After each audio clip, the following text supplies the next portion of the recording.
All right, today we're tackling a pretty wild argument from our source material. It's this idea that a 2,000-year-old spiritual movement is secretly shaping some of the biggest cultural debates we're having right now.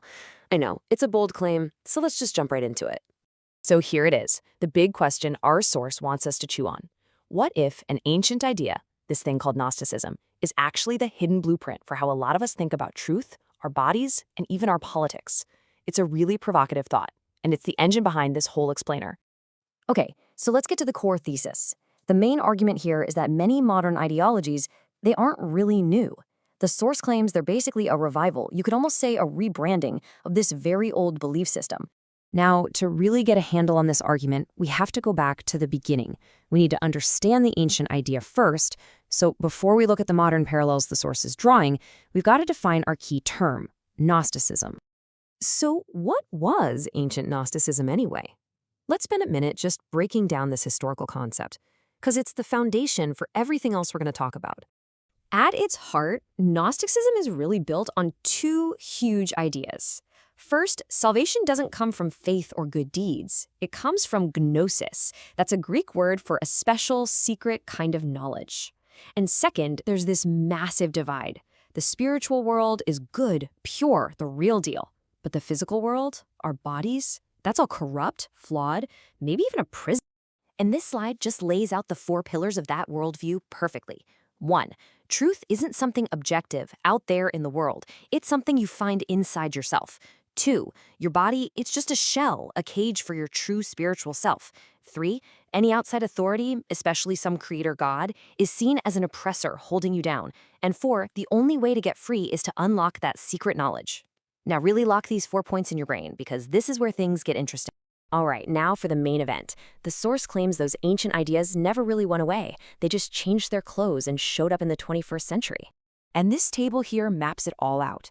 That ancient idea of secret knowledge, the source connects that to modern ideas of being awakened or enlightened. Internal truth becomes the common phrase, live your truth. The body as a corrupt prison becomes the idea that the body is meaningless or something we can edit and change. And rejecting a creator god, well, that's mirrored in rejecting other external authorities like scripture or even nature itself. Let's drill down on identity. The source is drawing a direct line here. The ancient Gnostic would say, my soul is my real self, and this body is just a cage.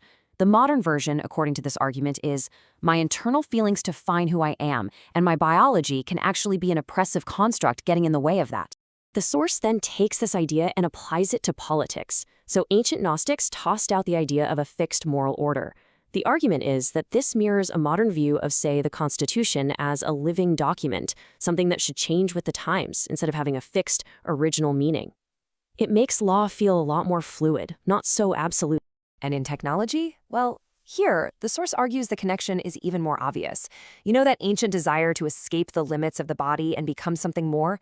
You see a modern echo of that in transhumanism, this idea that we should use technology to overcome our biology, to upgrade ourselves, maybe even merge with machines. The source sums up this whole technological ambition with a really punchy line. The promise is the same as it was thousands of years ago, the promise of becoming godlike. It's just delivered with new hardware, silicon, and code instead of secret scrolls. So why does any of this matter? I mean, who cares? Well, the source isn't just making a cool historical connection. It's actually trying to sound an alarm, arguing that this whole shift in worldview has really big and potentially dangerous consequences for all of us. To make this point, the source puts two worldviews in a head-to-head comparison.